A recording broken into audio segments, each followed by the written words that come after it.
વિદ્યાર્થી મિત્રો, એક રકમને પાટિયામાં આપણે લખી છે, પુસ્તકની જ છે. એનો જેટલો ભાગની જરૂર છે તમને સમજાવે એટલો ભાગ મેં લખ્યો છે.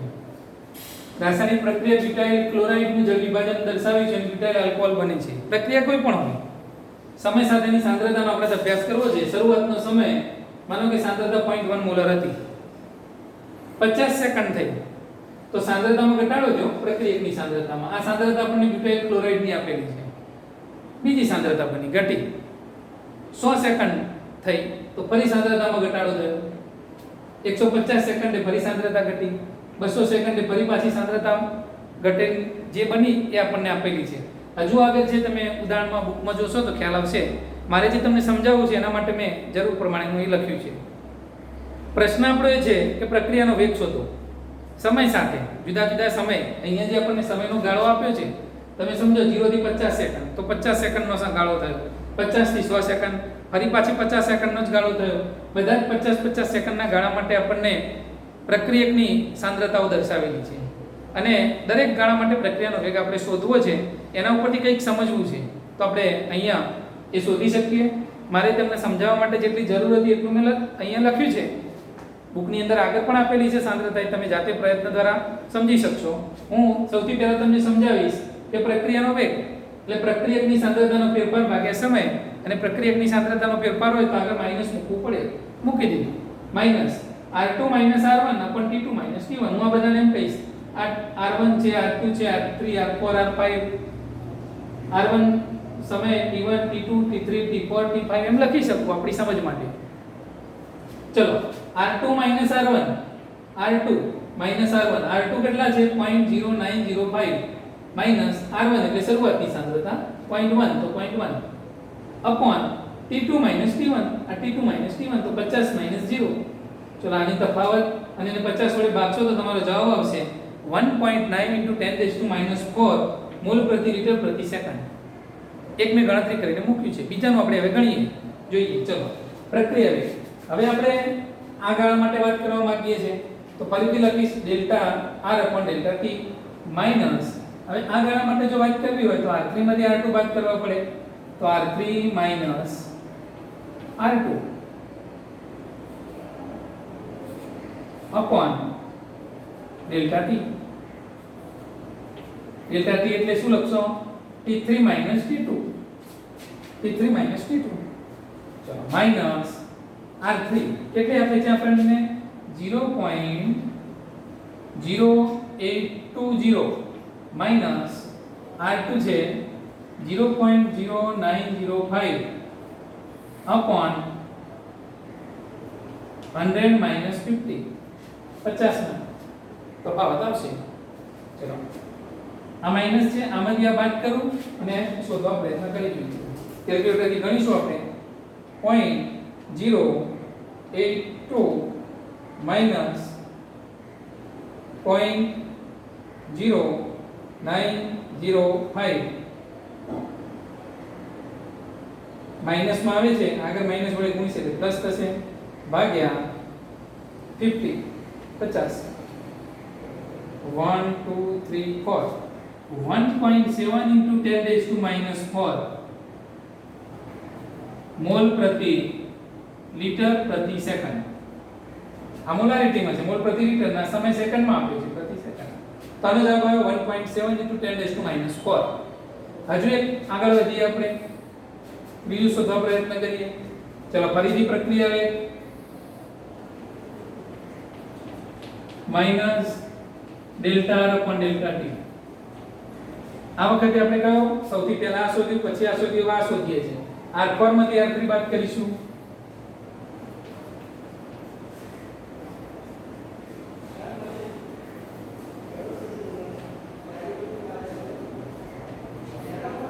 T3 T4 T3.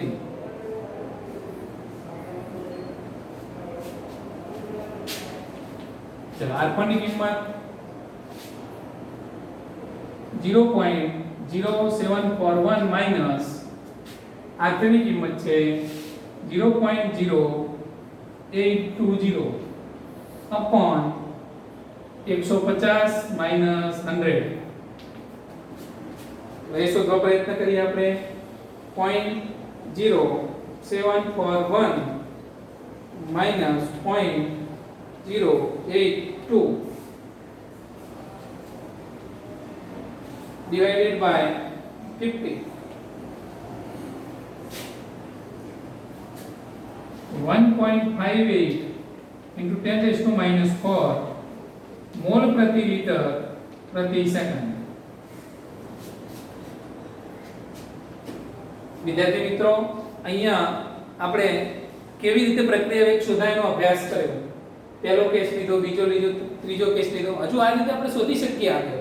હવે શોધવાનું થાય તો T5 માંથી T4 ને બાદ કરવાનો થાય, T6 માંથી T5 ની સાંદ્રતા બાદ કરવાની થાય। આ રીતે સરખા સમયગાળો દરેક વખતે 50 સેકન્ડનો સમય આપેલો છે તમને। બુકમાં 50 આપ્યો છે, બીજો પણ હોઈ શકે, એવું જરૂર નથી કે 50 હોય। આ 10 સેકન્ડ, 0 સેકન્ડ, 50 સેકન્ડ, અહીંયા 120 પણ હોઈ શકે, અહીંયા 200 પણ હોઈ શકે, अलग अलग આપેલી હોઈ શકે। જે આપી હોય આપણે એને ભાગ પાડી દઈશું। પહેલા આ T1 છે, T2, T3, T4, T5, R1, R2, R3, R4, R5 અને આપણું સૂત્ર કાઉન્ટર છે દરેક વખતે તફાવત ભાગ્યા તે માટેનો સમયગાળો। અહીંયા વિદ્યાર્થી મિત્રો ખાસ આપણે સમજવાનું છે કે પ્રક્રિયા વેગ મેં શરૂઆતમાં શોધ્યો તો 1.9 into 10⁻⁴ મોલ પ્રતિ લિટર પ્રતિ સેકન્ડ આવે। થોડા સમય પછીની 50 સેકન્ડ માટેનો પ્રક્રિયા વેગ 1.7 into 10⁻⁴ માં આવે। પછીની 50 સેકન્ડ માટે 1.58 into 10⁻⁴ ના ગાળામાં આપણને મળ્યો। તમે જોઈ શકો છો કે જેમ જેમ સમય જાય છે તેમ તેમ પ્રક્રિયાનો વેગ ઘટતો જાય છે મિત્રો। તો આવી પ્રક્રિયા માટે જો આખી પ્રક્રિયાનો વેગ શોધવો હોય તો હું સરેરાશ પ્રક્રિયા વેગની વાત કરું તો વિચારી જુઓ તમે, ટોટલ ગાળો સાંદ્રતાનો અને ભાગ્યા સમય, તો અહીંયા તમે દરેક વખતે સમય તો સરખો જ લો છો 50 સેકન્ડ। તો શું 50 સેકન્ડ દરેક વખતે રાખી અને દરેક જે વેગ છે એનો સરેરાશ લઈ શકાય? તો ન લઈ શકાય, કારણ કે સમયને આપણે સરેરાશ સમય તરીકે લઈ શકતા નથી મિત્રો। તો આવા સમયે ત્વરિત વેગનું મહત્વ બને છે અને ચોક્કસ સમયે કેટલો વેગ હતો એ જાણવો જરૂરી બને છે। અને એના માટે કોઈ ચોક્કસ સમય તમને આપ્યો હોય કે ચલો આટલી સેકન્ડે કેટલો વેગ હશે, બુકની અંદર એનું ઉદાહરણ તમને જોશો તો બતાવેલું છે। સમય જુદો જુદો આપણને આપી અને માનો કે 600 સેકન્ડની વાત કરી છે કે 600 સેકન્ડ, 600મી સેકન્ડે કેટલો વેગ હશે? તો 600મી સેકન્ડે વેગ શોધવો હોય તો મિત્રો આનો આલેખ દોરવો પડે આપણે। સાંદ્રતા વિરુદ્ધ સમયનો આલેખ દોરીએ। એ આલેખમાં 600મી સેકન્ડ જ્યારે જે પ્રક્રિયાનો આલેખ દોર્યો, આલેખને 600મી સેકન્ડમાંથી જે આલેખને છેદે એ બિંદુએ એનો સ્પર્શક દોરી અને સ્પર્શકનો ઢાળ શોધી અને નક્કી કરી શકીએ। એ ઘણું જટિલ કામ છે, કરી શકાય, પરંતુ આલેખ ઉપર દોરીને કરવું પડે। આપણે પરીક્ષાનો મુદ્દો નથી, આપણી માટે સમજનો મુદ્દો છે। તો તમે એ કામ કરી શકો છો જાતે, એ તમારા માટે હું છોડું છું। એવું જ નહીં કે 600મી સેકન્ડ, કોઈ પણ સેકન્ડ, તમે કોઈ પણ સેકન્ડ કીધી હોય તે સેકન્ડ ઉપરથી તમે આલેખને જ્યાં છેદે ત્યાં સ્પર્શક દોરી કાઢો અને સ્પર્શકનો ઢાળ શોધો। એવા આપણને જુદા જુદા ઉદાહરણો બુકમાં આપેલા છે। એ આલેખ દોરીને બતાવેલા ઉદાહરણો છે, એ ગણતરી ઉપરથી સીધે સીધા લાવેલા ઉદાહરણો નથી। તો તમે આલેખ દોરીને સ્પષ્ટતા કરી શકો છો। એ માત્ર એક સમજ માટે આપેલો મુદ્દો છે, એટલે એ પ્રમાણે તમે એને જાણી શકશો। ઓકે, મારે અહીંયા તમને આ પોઈન્ટ સમજાવવો હતો કે પહેલો તો પ્રક્રિયા વેગ કેવી રીતે શોધી શકાય। તો પ્રક્રિયા વેગ જુદા જુદા શોધ્યા સમયગાળા માટે। બીજો પોઈન્ટ તમે અહીંયા એક મહત્વનો શીખ્યા કે જેમ જેમ આગળ જઈએ છીએ, સમય વધતો જાય છે, તેમ તેમ પ્રક્રિયાનો વેગ ઘટતો જાય છે। જોઈ શકો છો મિત્રો। તો કેમ વેગ ઘટ્યો? કારણ કે પ્રક્રિયકની સાંદ્રતા સમય સાથે ઘટે છે, માટે પ્રક્રિયાનો વેગ પણ ઘટે છે। આ બહુ અગત્યનો પોઈન્ટ થયો કે જેમ જેમ પ્રક્રિયા આગળ વધતી જશે તેમ તેમ પ્રક્રિયા ઘટતો જશે, મતલબ પ્રક્રિયકની સાંદ્રતા ઘટતી ગઈ તો પ્રક્રિયા વેગ પણ ઘટતો ગયો। તો વિચારી જુઓ, પ્રક્રિયકની સાંદ્રતા ઉપર પ્રક્રિયા વેગનો આધાર છે। તો આપણે આગળ વાત કરીશું કે પ્રક્રિયા વેગને અસર કરતા પરિબળો। તો પહેલો મુદ્દો આવી ગયો કે પ્રક્રિયકની સાંદ્રતા, જેમ જેમ સાંદ્રતા બદલાય તેમ તેમ પ્રક્રિયા વેગ પણ બદલાય। તો આ ઉદાહરણ જે આપણે શીખવાનું હતું એ શીખ્યા મિત્રો। હજુ જે પરીક્ષાલક્ષી ઉદાહરણો છે એની પછી ચર્ચા કરીએ છીએ। હવે અગત્યના બીજા ટોપિકની આપણે વાત કરવી છે, પ્રક્રિયા વેગ સાથે સંકળાયેલા। તો જે પ્રક્રિયા કે નિપજ એની તત્વયોગિકીય ગુણાંકો જે છે એને પ્રક્રિયા વેગ શોધતી વખતે લક્ષમાં લેવા કે કેમ? હાલ જે પ્રક્રિયાની તમે વાત કરી એ પ્રક્રિયામાં મિત્રો જુઓ તો અહીંયા બધા તત્વયોગિકીય ગુણાંકો એક જ હતા, પરંતુ દરેક વખતે કઈ પ્રક્રિયા એવી તો ના હોય કે તત્વયોગિકીય ગુણાંક એક જ હોય। તત્વયોગિકીય ગુણાંકની પણ પ્રક્રિયા વેગ ઉપર અસર થતી હોય। એક ઉદાહરણની વાત કરું તો માનો કે H2 + Cl2 gives twice HCl. અહીં જોઈ શકો છો પ્રક્રિયક અને નિપજ માટે જો વાત કરું તો પ્રક્રિયકનો 1 મોલ ઓછો થશે તો સામે નિપજના 2 મોલ બની રહ્યા છે. તો અહીંયા તત્વયોગમિતીય ગુણાંક મહત્વનો બનશે આપણા માટે. ક્યારેક એવી પણ પ્રક્રિયા હોય, દાખલા તરીકે HI નું વિઘટન થઈ હાઇડ્રોજન અને આયોડિન છૂટું પડે છે, તો આના સમીકરણને સંતુલિત કરીશ તો આ પ્રમાણે લખીશ. આના 2 મોલ વપરાશે જાણવાનો, 1 જ મોલ બનવાનો છે. તો આમ તત્વયોગમિતીય ગુણાંકો પણ પ્રક્રિયા વેગ ઉપર અસર કરશે. તો એવા સમય પ્રક્રિયા વેગ કેવી રીતે નક્કી કરી શકાય? ટૂંકમાં ધ્યાન આપીશું.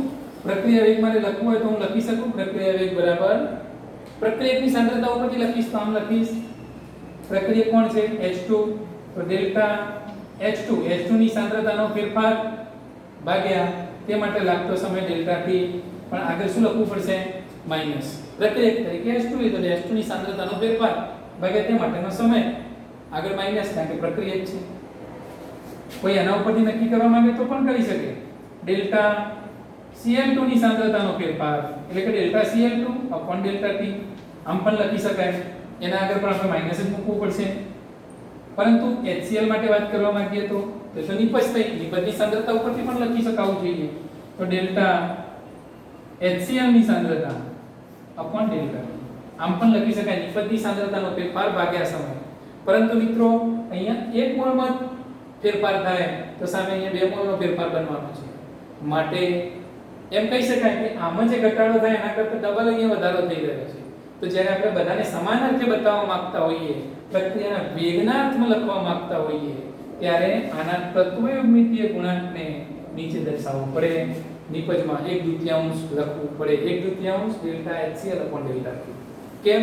કારણ કે આના 1 મોલનો ફેરફાર થાય છે તો સામે અહીંયા ડબલ મોલનો ફેરફાર થાય છે. માટે હું એમ કહી શકું કે પ્રક્રિયા વેગ આ બધી જ રીતે શોધી શકાય. તો પ્રક્રિયા વેગ શોધતી વખતે તત્વયોગમિતીય ગુણાંકને ધ્યાનમાં લેવા જોઈએ. આ ફેરફાર HCl ની સાંદ્રતાનો ફેરફાર ભાગ્યા સમય, HCl માં કેટલો વધારો થશે એમ પૂછ્યું હોય તો આ 1/2 ન લખાય, delta HCl upon delta t એ ઉપરથી શોધાય. HCl ની સાંદ્રતામાં કેટલો વધારો થશે અથવા કેટલો ફેરફાર થશે. અહીંયા આપણે એની વાત નથી કરતા, અહીંયા તો વાત કોની કરીએ છીએ પ્રક્રિયા વેગની. તો પ્રક્રિયા વેગની જ્યારે વાત કરવાની હોય ત્યારે તત્વયોગમિતીય ગુણાંકને ધ્યાનમાં લેવા પડે. આ રીતે લખી શકાય. આ જ થિયરી પ્રમાણે હું જો આના માટે લખવા માંગતો તો કેવી રીતે લખીશ?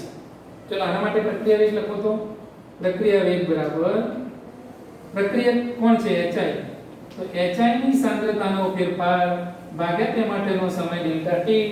પરંતુ અહીંયા તત્વયોગમિતીય ગુણાંક 2 છે તો એને નીચે 1/2 લખી અને માઈનસ કરવો પડે. જે ગુણાંક હોય છેદમાં 1/2 માઈનસ. ચલો આ જ વસ્તુને નિપજ ઉપરથી લખવી હોય તો પણ લખી શકાય. નિપજ છે hydrogen delta H2 upon delta t. અહીં નિપજ છે માટે માઈનસ કરવાનું રહેતું નથી.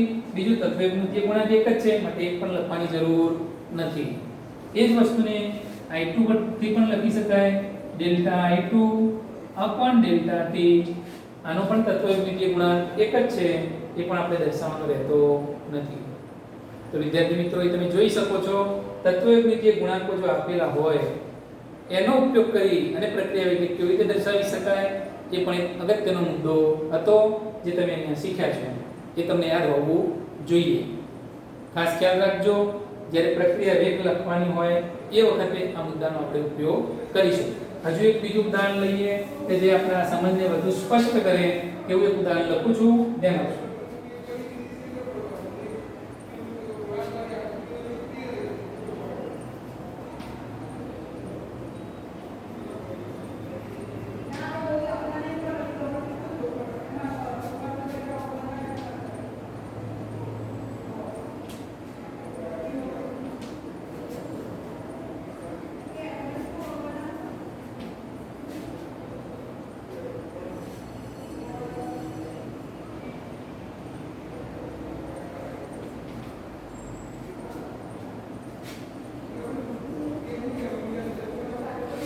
ચલો વિદ્યાર્થી મિત્રો એક પ્રક્રિયા મેં લખી છે. હવે આ પ્રક્રિયા માટે મારે પ્રક્રિયા વેગની રજૂઆત કરવી છે. પ્રક્રિયા વેગને મારે દર્શાવવો છે. તો કેવી રીતે દર્શાવી શકીએ? પ્રક્રિયા વેગ બરાબર પ્રક્રિયકની સાંદ્રતા ઉપરથી કોઈ પણ પ્રક્રિયકનો આપણે સાંદ્રતા દર્શાવવા માટે ઉપયોગ કરી શકીએ. અહીંયા દાખલા તરીકે બિયારના ઉપરથી મારે દર્શાવવો છે એનો ગુણક 5 છે માટે લખીશ -1/5. Br ની સાંદ્રતાનો ફેરફાર એટલે લખીશ ડેલ્ટા Br ની સાંદ્રતા અપોન ડેલ્ટા T. આની સાંદ્રતાનો ફેરફાર. એ જ રીતે જો Br ઉપરથી લખવું હોય તો એનો તો ગુણક 1 છે, તો માત્ર માઈનસ ડેલ્ટા Br માઈનસ ની સાંદ્રતાનો ફેરફાર ભાગ્યા ડેલ્ટા T લખી શકાય. એ જ રીતે H+ ની સાંદ્રતા ઉપરથી લખવું હોય તો આગળ તત્વયુગ્મિતીય ગુણાંક 6 છે, તો પહેલા તો -1/6 માઈનસ શેના મૂક્યા પ્રક્રિયક છે માટે 1/6 ઇન્ટુ ડેલ્ટા H+ ની સાંદ્રતાનો ફેરફાર અપોન ડેલ્ટા T એમ લખી શકાય. આ જ વસ્તુને નિપજના ઉપરથી પણ લખવું હોય તો પણ લખી શકાય ઇઝ ઇક્વલ ટુ 1/3. જો નિપજ છે માટે માઈનસ કરવાનું રહેતું નથી, પ્લસ માં લખીશું 1/3 ડેલ્ટા Br2 ની સાંદ્રતાનો ફેરફાર અપોન ડેલ્ટા T. આના ઉપરથી લખવું હોય તો પણ તમે લખી શકો 1/3 ડેલ્ટા H2 ની સાંદ્રતાનો ફેરફાર અપોન ડેલ્ટા T. આ બધી જ રીતે પ્રક્રિયા વેગને આપણે લખી શકીએ. મતલબ પ્રક્રિયકની સાંદ્રતાનો ફેરફાર ભાગ્યા તે માટેનો સમય કોઈ પણ પ્રક્રિયક લઈ લખી શકાય. નિપજની સાંદ્રતાનો ફેરફાર ભાગ્યા સમય એ પણ લખી શકાય. યાદ એટલું રાખવાનું, જે તત્વયુગ્મિતીય ગુણાંક હોય એને અહીંયા આપણે ધ્યાનમાં લેવો પડે. તત્વયુગ્મિતીય ગુણાંક આપણે અહીંયા ધ્યાનમાં લઈ અને લખીશું, અને પ્રક્રિયક હોય તો માઈનસ, નિપજ હોય તો માઈનસ નથી લખવાનું. જે તત્વયુગ્મિતીય ગુણાંક હોય એને છેદમાં અહીંયા દર્શાવવાનો, અને એ રીતે પ્રક્રિયા વેગને આપણે દર્શાવી શકીએ. તો આ પ્રક્રિયા વેગને બતાવવા માટેની એક પદ્ધતિ થઈ. વિદ્યાર્થી મિત્રો, આ જ પદ્ધતિનો ઉપયોગ કરી આપણે પ્રક્રિયા વેગ શોધવાના દાખલા પણ ગણી શકીએ. હવે એક દાખલાની ચર્ચા કરીશું.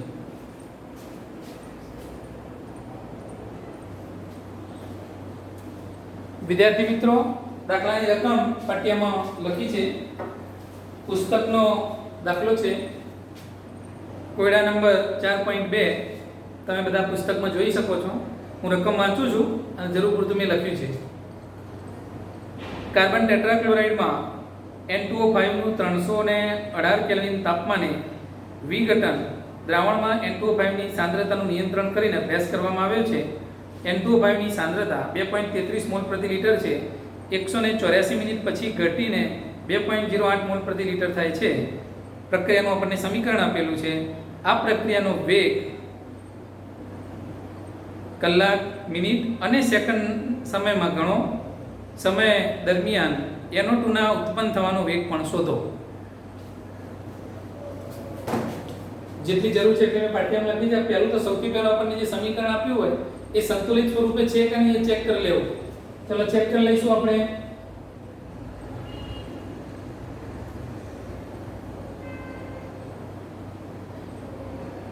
સમીકરણ સંતુલિત સ્વરૂપે હોવું જોઈએ.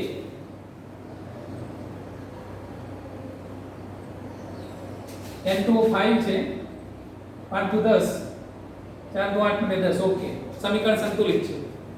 સમીકરણ સંતુલન ચેક કર્યા પછી આગળ વધીએ. આપણને પ્રારંભમાં સાંદ્રતા કોની આપી છે? N2O5 ની. N2O5 ની સાંદ્રતા આપેલી છે. વિદ્યાર્થી મિત્રો, જરા દાખલાની રકમમાં સ્પષ્ટતા કરી લો. ઓકે, N2O5 ની સાંદ્રતા શરૂઆતની આપી છે. 184 મિનિટ પછીની સાંદ્રતા આપેલી છે. મતલબ પ્રક્રિયકની સાંદ્રતા આપી છે. તો આપણે પ્રક્રિયકની સાંદ્રતા આપી છે તેનો ઉપયોગ કરીને પ્રક્રિયા વેગ શોધવા માટેનું સૂત્ર લખીએ. તો પ્રક્રિયા વેગ બરાબર સરેરાશ પ્રક્રિયા વેગ. અગત્યનો પોઈન્ટ, સરેરાશ પ્રક્રિયા વેગ બરાબર પ્રક્રિયકની સાંદ્રતાનો ફેરફાર. તો પ્રક્રિયક કોની સાંદ્રતા આપી છે? N2O5. તો ડેલ્ટા N2O5 ભાગ્યા તે માટેનો સમય ડેલ્ટા T ને આગળ મૂકીશું માઈનસ. બરાબર છે. હવે તમે સમીકરણ ઉપરથી જોશો તો N2O5 એનો તત્વયુગ્મિતીય ગુણાંક કેટલો છે? 2. તો એને પણ આપણે ધ્યાનમાં લેવા પડશે. તો અહીં લખીશું -1/2. જોઈ શકો છો 2 છે તો દર્શાવીશું. ચલો માઈનસ N2O5 ની સાંદ્રતાનો ફેરફાર અંતિમમાંથી પ્રારંભિક બાદ કરો. 2.08 -2.33 અપોન 2 ઇન્ટુ સમય આપણને આપ્યો છે 184 મિનિટ. આ સાંદ્રતા થઈ મોલ પ્રતિ લિટરમાં. નીચે આપણને મિનિટમાં આપ્યું છે મિનિટ હાલ જે એકમ આપે છે લખીએ તો ગણવામાં સરળતા રહે હવે હું ગણતરી કરીશ 2.08 માઈનસ 2.33 ભાગ્યા 2 ભાગ્યા 184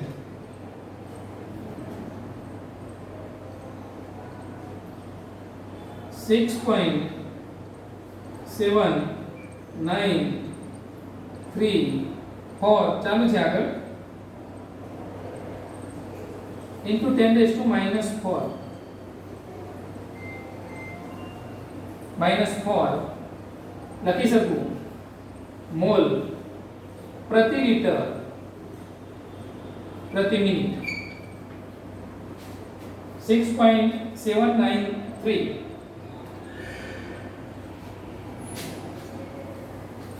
એક જવાબ આપણો આવી ગયો સાંદ્રતા અને સમયના એકમ મિનિટને ધ્યાનમાં રાખીને લખ્યો એ જવાબ સરેરાશ પ્રક્રિયા વેગ 6.793 into 10 raised to minus 4 mall પ્રતિ લિટર પ્રતિ મિનિટ સાથે આપણને એવું કહ્યું હતું કે સરેરાશ પ્રક્રિયાનો વેગ કલાક મિનિટ અને સેકન્ડ બધા જ એકમમાં આપણે શોધવું છે તો ચલો આગળ વધીએ is equal to 6.793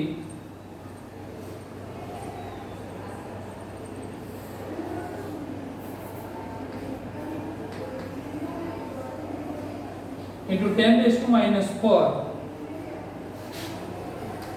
मोल प्रति लीटर મિનિટ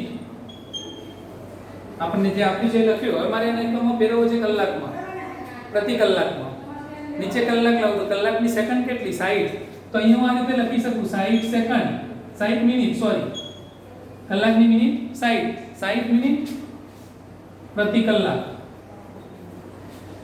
જો એકમને કઈ રીતે ફેરવાય આ જે આપ્યું છે એ જ લખ્યું છે મિનિટમાંથી મારે કલાકમાં જવું છે તો કલાક ને મિનિટ વચ્ચેનો સંબંધ શું કલાકની જરૂર છે જે લાવું છે નીચે લખ્યો કલાક 60 મિનિટ ભાગ્યા કલાક એક જ થાય ધોરણ 11 ચેપ્ટર પહેલું કેવી રીતે એકમને ફેરવી શકાય તમે શીખ્યા હતા હવે જો મિનિટ ઉડી ગયા તો તમારો જવાબમાં 60 પડ્યા અને ગુણવાના થયા એને ગુણશો તમારો જે જવાબ છે ગુણ્યા 60 કરી લઈએ તો 4.076 into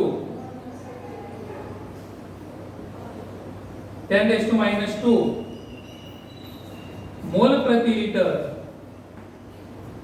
प्रति कलाक આ એકમમાં દર્શાવી શકાય ચલો એટલે બીજો એકમ આવી ગયો હજુ આપણે સેકન્ડમાં જોઈએ છે તો આ જ વસ્તુ જે હતી ફરી લખીએ 6.793 into 10 raised to minus 4 मोल प्रति लीटर into मिनिट हमारे सेकंड में ले जाऊं मिनिट ની સેકન્ડો કેટલી 1 મિનિટની સેકન્ડ 60 તો હું અહીં લખી દઈશ મિનિટ તો ઉપર લખીશ મિનિટ નીચે લખીશ 60 સેકન્ડ 1 મિનિટ 60 સેકન્ડ ઉડાડી દઈશું જવાબ એક જ આવશે કોઈ ફેરફાર ન થયો હવે જોઈ શકો તો મિનિટ ઉડી ગઈ 60 વડે આને ભાગવા પડશે તો ભાગાકાર કરીને પણ શોધી શકીએ આપણે 6.793 ભાગ્યા 60 1.132 into 10 raised to minus 5 मोल प्रति लीटर प्रति सेकंड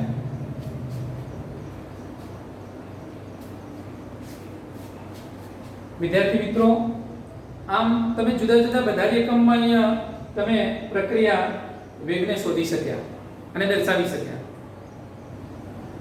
હજુ એક પોઈન્ટ બાકી છે આપણો NO2 ઉત્પન્ન થવાનો વેગ NO2 ઉત્પન્ન થવાનો વેગ તો ફરીથી પાછું લખીશ પ્રક્રિયા વેગ બરાબર 1/4 delta NO2 upon delta t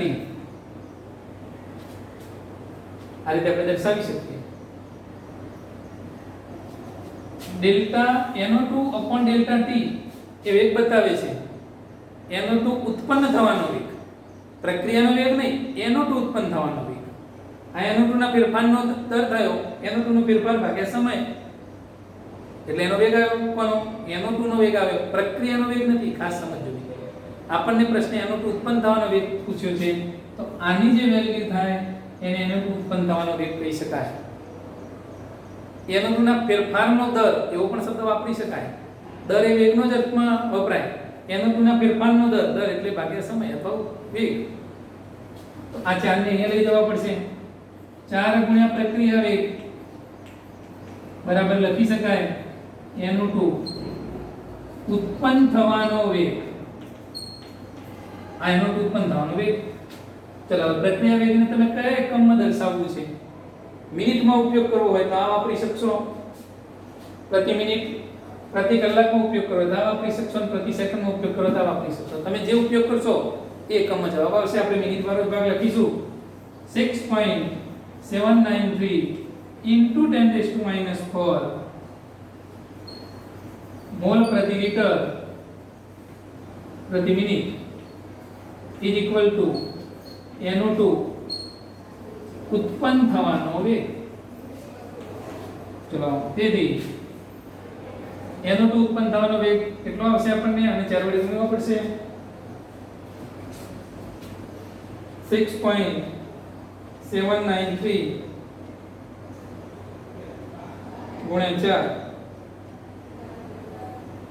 4 2.7 હું સીધે સીધું લખી શકું ઇઝ ઇક્વલ ટુ કરીને અહીં લખીશ ચલો NO2 તેથી NO2 ઉત્પન્ન થવાનો વેગ બરાબર 2.7172 into 10⁻³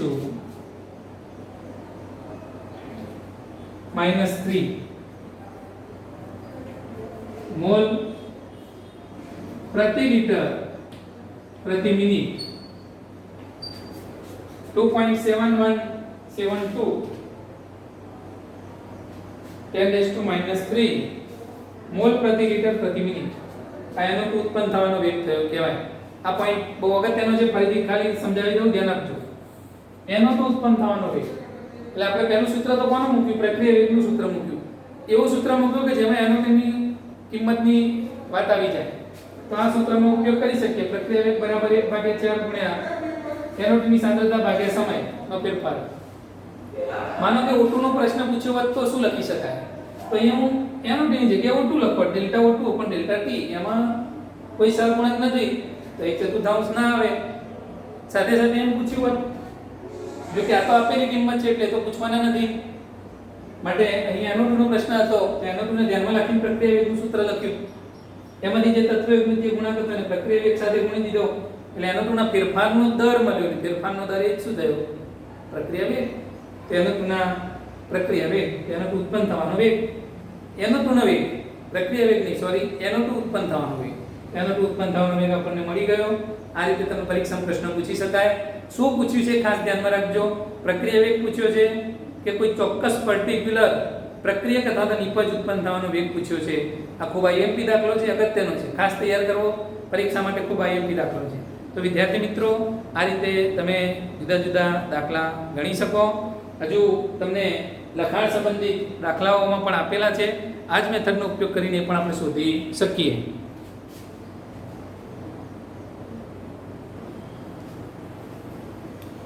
વિદ્યાર્થી મિત્રો લખાણ સંબંધી પ્રશ્નોના બે દાખલા મેં પાઠ્યમાં લખ્યા છે આપણે બુકમાં આપ્યા છે એનો અભ્યાસ કરીએ પહેલો પ્રશ્ન 4.1 માં લખ્યો છે રિએજન્ટમાંથી પ્રોડક્ટ બને છે પ્રક્રિયકની સાંદ્રતા 0.03 મોલર થી ઘટીને 0.02 મોલર 25 મિનિટમાં થાય છે તો પ્રક્રિયાનો વેગ શોધો સૌથી પહેલા આપણને જે આપેલી વિગત હોય નોંધી દેવી ચલો શરૂઆતની સાંદ્રતા રિએજન્ટની R1 કહેવાય 0.03 મોલર અંતિમ R2 બરાબર આપણને આપી છે 0.02 મોલર અને એ માટેનો સમયનો ગાળો ડેલ્ટા T આપણને 25 મિનિટ આપેલો છે વિગતો બધી તમારી પાસે છે પ્રક્રિયા વેગ સરેરાશ પ્રક્રિયા વેગ પ્રક્રિયકના અર્થમાં લખવું તો delta R upon delta T લખી શકાય. ડેલ્ટા આર લખીશ તો આગળ માઈનસ મૂકવું પડશે. ડેલ્ટા આર ની કિંમત R2 minus R1 upon delta T આપણને આપી દીધા છે એ લખીશું, આગળ માઈનસ લખી દઈશું. ચલો માઈનસ R2 ની વેલ્યુ છે 0.02 માઈનસ 0.03 અપોન સમયનો ગાળો આપણને આપ્યો છે 25 મિનિટ. 25 આ થશે મોલ પ્રતિ લિટર અને આ થઈ મિનિટ. વિદ્યાર્થી મિત્રો આનું સાદુરૂપ આપશું તો આપણને એનો જવાબ 6.66 into 10 raised to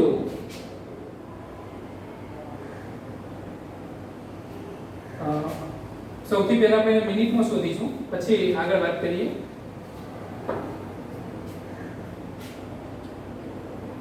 .02 માઈનસ 0.03 ભાગ્યા 25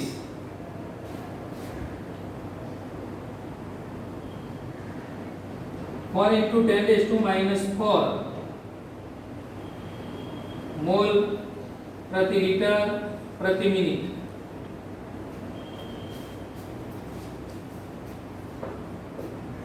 આપણો જવાબ થશે. આ જ વસ્તુને હજુ જો મિનિટની જગ્યાએ તમારે સેકન્ડમાં લઈ જવું હોય તો લઈ જઈ શકાય.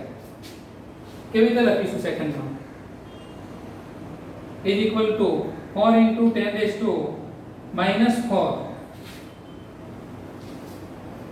મોલ પ્રતિ લિટર અને જે મિનિટ છે એની સેકન્ડ કરવી છે તો મિનિટ ની સેકન્ડ 60 થાય. મિનિટ મિનિટ ઉડી જશે તો આને 60 વડે ભાગવા પડશે. જે જવાબ આવ્યો એને ભાગ્યા 60 કરી દઈએ તો 6.66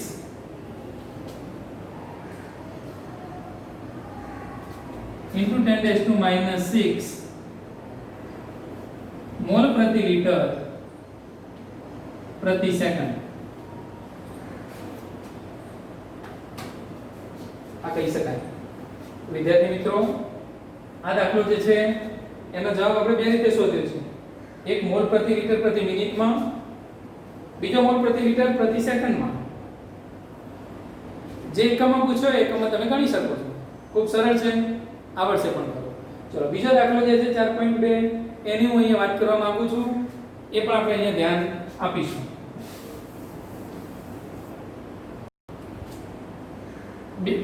2a gives nipples. એની સાંદ્રતા 10 મિનિટમાં 0.5 મોલ પ્રતિ લિટરમાંથી ઘટી 0.4 મોલ પ્રતિ લિટર થાય છે તો પ્રક્રિયા વેગ શોધો. ચલો અહીંયા હું પ્રક્રિયા વેગ બરાબર લખી શકું. પ્રક્રિયા એ છે તો ડેલ્ટા a ની સાંદ્રતાનો ફેરફાર અપોન ડેલ્ટા t માઈનસ 1/2 લખવું પડશે કારણ કે તત્વયુગ્મિતીય ગુણાંક 2 છે. ચલો a ની સાંદ્રતામાં કેટલો ફેરફાર થયો સીધે સીધો હું લખીશ. 0.5 માંથી 0.4 થઈ તો 0.4 માઈનસ 0.5 અપોન સમયનો ગાળો આપણને આપ્યો છે 10 મિનિટ તો મોલ પ્રતિ લિટર પ્રતિ મિનિટ. સેકન્ડમાં ફેરવવું હોય તો તમે ફેરવી શકો છો, મિનિટમાં પણ રાખી શકો છો. ચલો આ બાદ બાકી કરીશું.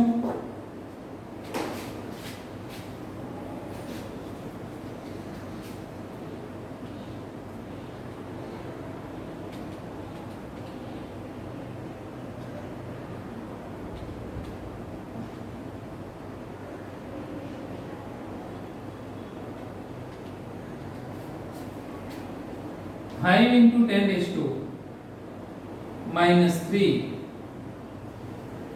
मोल प्रति लीटर प्रति मिनिट. આપણો જવાબ આવશે. મોલ પ્રતિ લિટર ને ઘણી વખતે મોલર પણ લખવામાં આવે. મોલર સાંદ્રતા પ્રતિ મિનિટ લખી શકાય. મિનિટના તમારે હવે કલાકમાં સેકન્ડમાં જેવા ફેરવવું હોય તમે ફેરવી શકો છો. તો વિદ્યાર્થી મિત્રો અહીંયા ખૂબ સરળ દાખલા હતા, તમે અભ્યાસ કર્યો, ખૂબ સારી રીતે શીખ્યા. અત્યારે હાલ સ્કૂલો બંધ છે, તમે બધા જાતે ભણી રહ્યા છો, એમાં ડિસ્ટન્સ લર્નિંગ કહી શકાય. લાઈવ તમે આમ તો ભણી શકો છો, વિડીયો દ્વારા પણ ભણી રહ્યા છો. બધા જ વિદ્યાર્થીઓ ખૂબ સારી મહેનત કરતા હશો. સાથે સાથે એમ પણ કહું, એકલવ્ય બનવાનો સમય આવી ગયો છે. જાતે સારી તૈયારી કરો અને આગળ વધો.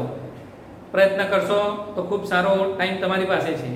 આ સમયગાળાનો મેક્સિમમ ઉપયોગ કરી શકો એમ છો અને ખૂબ સારું રિઝલ્ટ લાવી શકો એમ છો. તો ઉપયોગ કરજો અને સારી તૈયારી કરજો. આવતીકાલે વળી પાછો નવો ટોપિકની ચર્ચા કરીશું.